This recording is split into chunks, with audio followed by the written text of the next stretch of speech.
What's going on, everybody? This is an episode from the No Gimmicks Needed Wrestling podcast. Do you like podcasts and you want to see the full podcast?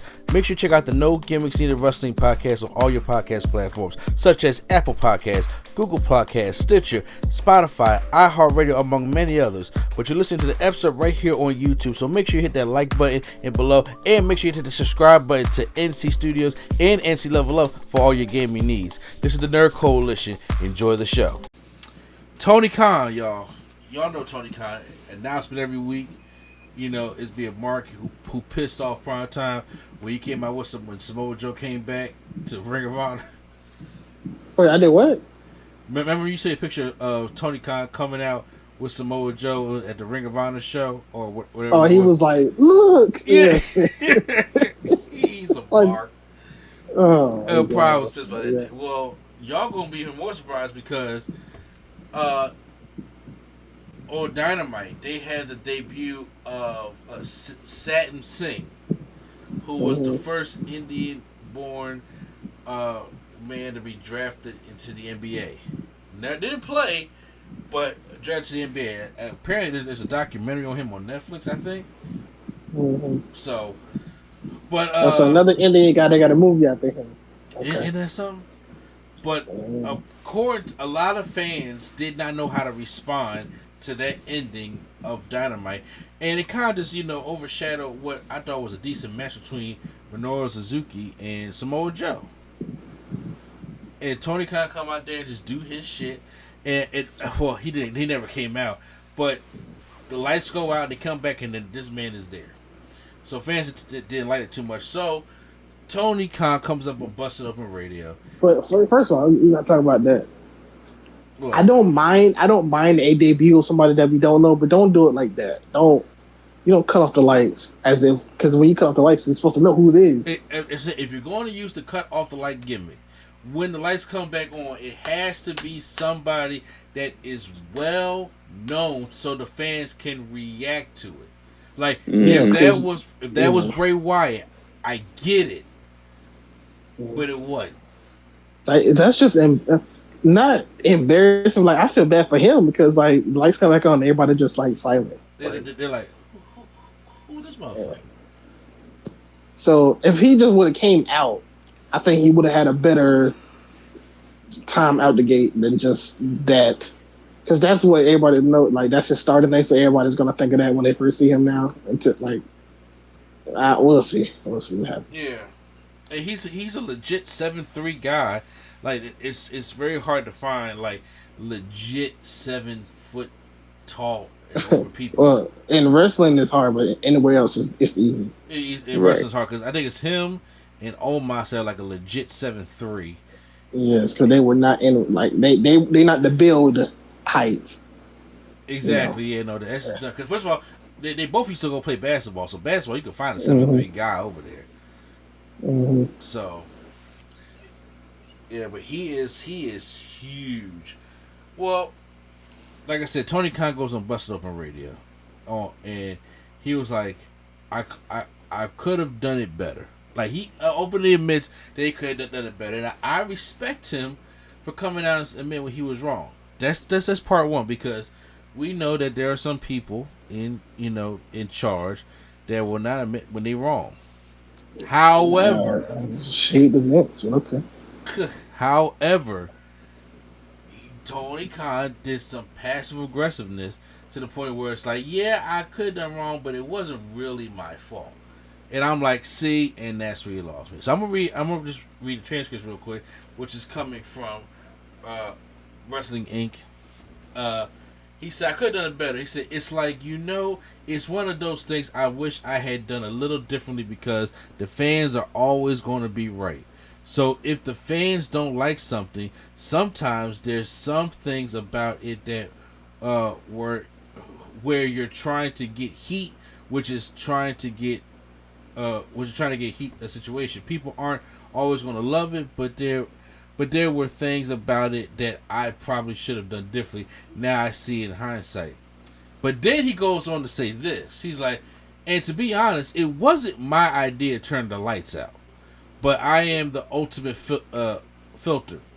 I'm the person who everything goes through. I put the outline of the show together, and when I came in Wednesday, I thought it was the best outline I ever put together. Because this was one of the best Dynamite cards they had, because this is the first time in New Orleans, because they had a New Orleans show planned for 2 years ago, but the pandemic hit and they never went back to New Orleans. So they finally put that together, and it was actually a good Dynamite show. Me personally, I think the tag team match and the CM Punk match was the ones that were the best matches on the card, in my personal opinion. If y'all haven't seen the tag team match with Will Hobbs and Ricky Starks going up against Keith Lee and Swerve Strickland, yeah, that was good. Yeah, that was good. And CM Punk versus Penta, those matches were really good. The other tag match was cool too. Which one? Didn't Jungle Express fight? Oh, yeah. You sound like they sketch. Yes, Jurassic Express. Jurassic Express. Whatever they call the boys. Oh, you really Jungle Boys. Boys. You really sound like it there. Like whatever. Yeah, but Tarzan and the boys. Yeah, but they did rush to that. That was pretty good also. He said, but he goes on to say that one of the least, it was as much strong wrestling as you could possibly fit into the program. I thought up until that point the show was excellent, and then that was the one thing we kind of went off on. People might not have liked it. Satin is an important person for us. It was important to debut him in a meaningful way. At the end of the show, with Jay Lethal, he's going to be a force to be reckoned with. At the same time, turning the lights out for somebody people didn't recognize, it's a great point. And to be honest, the person who brought up turning off off the lights has over 30 years of experience in pro wrestling, and when they brought it up to me and I was only looking at the pros and I should have thought about the cons because that's my job. Is he talking about Big Show? Goldust? I think you're talking about Jerry Lynn. Nah, I ain't talking about Jerry. Nah. He said, Jerry Lynn know better than to bring this. It's a possibility, you know. Who decides? He said, "It's my job decides what goes in and who filters out these ideas. We had all these people in the room, and somehow not one person, when that idea came up, brought out the negatives. And then when we did it, all of a sudden, all the negatives were very obvious." Really? So that right there, it kind of bothered me a little bit. I'm just like, whoever was helping you out, you threw them under the bus. You know. Yeah, sounds about right. That sounds about what he's supposed to do. Yeah. So, and he goes and says a bunch of other stuff, but then there was a fan that tweeted him, and was talking about how they probably would have did it, and then he was just like, "See, even the fan knew what the right thing was to do," and I'm sitting in a room full of people that have all this experience, and they couldn't point out the negatives. This is why the fans are always right. And I'm just like, so the fans really start jumping on him for that, because it's like, bro, what the hell you mean you just gonna just jump on what some fans says about booking? I'm sorry. Look, we are fans about a lot of things, and in hindsight, we have a good idea about certain things. But people, I'm not going to take an idea that I may have that may sound good that I did on Universe Mode compared to somebody who's been in the business for 30-some years. Mm-hmm. I'm just not going to do that. And then on top of that, the people that you're working with, your staff, your crew, it's like, imagine if the three of us who work on this podcast to put this podcast together, and all of a sudden my son gives me some advice, and I'm just sitting there talking about something. See, why isn't he not on this show? Because, you know what I'm saying, because he's always on his phone all day. What he's talking about is right, and y'all who've been podcasting for me for over 6 years now don't know what y'all talking about. How does that make sense? I don't think he meant it like that. I just think he meant like that moment should have not been what it was. No, I'm sorry. It's like this. If we're going to chew out Vince McMahon's ass for doing something wrong, now Vince is already, petty. He ain't going to sit there. He will be the pettiest motherfucker there is and, do what he did to Triple H and not admit that he fucked up. But if Tony, you can't have it both ways. You can't, I fucked up, but then it wasn't my fault. Right. You can't have it both ways. You can't say, yo, we could have done this better, but it wasn't my idea to turn the lights out. It's your show. You're the boss. And then you're sitting there saying that since you're the boss, since you're a wrestling mark, since you are the one that all IGDs had to go through you, you're telling me that nobody told you any negatives about this idea. They said all was about the positive, and nobody told me no negatives, because then I would have said, that makes sense. As much of a wrestling mark as Tony Khan is, as you know, Prime, I don't know if Q knows as much, but as you know, Prime, no, there's no excuse for that. You don't get to have it, it's kind of like, I want y'all to have sympathy for me when I did something wrong. And Tony Khan has had this, that's one of the things about, one of the downsides about Tony Khan. He gets very defensive when somebody calls him out on his shit. And there's AEW stands out there that thinks AEW can't do no wrong. AEW do just as much wrong as WWE does. It's wrestling. It's not perfect on either side. Ruby Soho and Shawn Spears are more forgotten on Dynamite than they were in WWE. Whether that be an unpopular opinion or not, but we just hear about Ruby Soho going back into the tournament. She's been weird for how many months? I mean, same shit go over WWE, but at least she had the Riot Squad doing something. Right. Ty Dillinger was over there doing the 10 gimmick. He got tired of that, and then now Shawn Spears over here and just, the chairman. Speaking of the Riot Squad, just look at them. Where they at now, man? Who would have thought Liv would be the one left on WWE? Yeah, I never thought. I mean, Sarah Logan, I knew she was going there. I knew she was going to go there. So I thought she was going to retire, honestly. But nope. I knew once she got back in the Royal Rumble, I'm like, she's going to have that itch. And she's going to go right over there, control her narrative. Lord. Yeah, but you see what they're at. And everybody who has made the transition is not always a good one. And there are people that will make excuses for WWE, and there are people that make excuses for AEW. But the truth is, people are human. When shit goes wrong, it goes wrong. You fucked up. That's what happened. You debuted this guy. You thought, because it's the Great Khali 2.0, or the not so great Khali.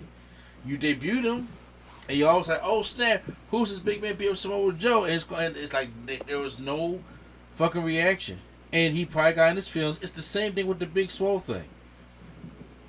As soon as the tweet came out, he pushed everything away from him and misunderstood what the actual tweet was about.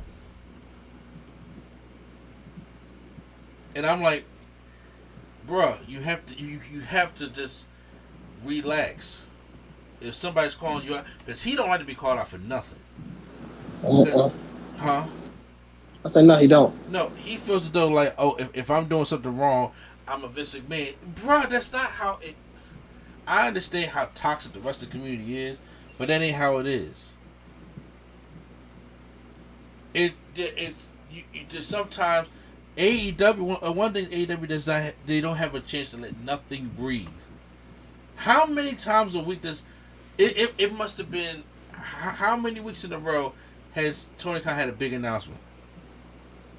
Well, he don't have it every week in a row. He do it like every 2 or 3 weeks. Yeah, it's always something. Then there's a debut here, a debut there. And I understand he's excited. I understand there's stuff, free agent, stuff like that. But the guy, got to understand, like, hey, he's way younger than Vince McMahon. Okay, so he's I think he just got to stop like saying "quote unquote" big announcement. Just let it happen rather than be like, "I want to let announce shit it." breathe. Let it 'Cause breathe. That's why he be like. That's why people be like saying the stuff that they say. Because like he'll say, "I got a big announcement," and then it'd be like, "Oh, so and so is like we have a big announcement, and Jay Lethal is on here." Not that that's not a big announcement, but you could have just let him come out instead of being like, "Yeah, we want to announce that." Yeah, honestly, it would be a bigger announcement if Jay Lethal just came out, opposed to you saying we got Jay Lethal. Yeah. It's like, okay. And honestly, debuting this guy is say if Samoa Joe is like, beating down Jay Lethal and Sanjay Dutt, and all of a sudden this, like how the Great Khali debuted in WWE, he starts walking down. You're like, who the fuck is this? Because he's so fucking huge. And it wasn't no turn the lights out. It was just somebody, random huge guy walking down. And then when SmackDown went off the air, it brought more curiosity because next week we got to find out who this guy is. And now you done more to probably hurt that guy than to help him with the whole lights going out there, because he did that for him. He did it for Buddy Matthews. I think he did it for Brody King. He did it for I forgot who he did it for. It was a lot of turn the lights out and they turn it back on and bam, that person's Well, I mean, to their credit, Brody King and Buddy Matthews, that's their gimmick. So I mean, yeah, I'm saying that's the gimmick. This ain't the Satin Sings gimmick. Yeah, nah. At all. So, kid, you have any more you want to add to it? He just shouldn't have did it, but I guess since he did it and he like seen the negative reaction, he's kind of butthurt about it. But just like, yeah, man, you did it. You put out your mouth next time. Or just be a man and be like, you know what? I was wrong. That's it. Move on. I was wrong. Not because this happened. I was wrong. I didn't look it over. He a wrestling mark. He one of us. He ain't that much older than me. So, we in the same boat, bro. You still young. You know what I'm saying? It's still shit you're gonna have to figure out and how these fans can be. Yeah, but he just, I don't know, man.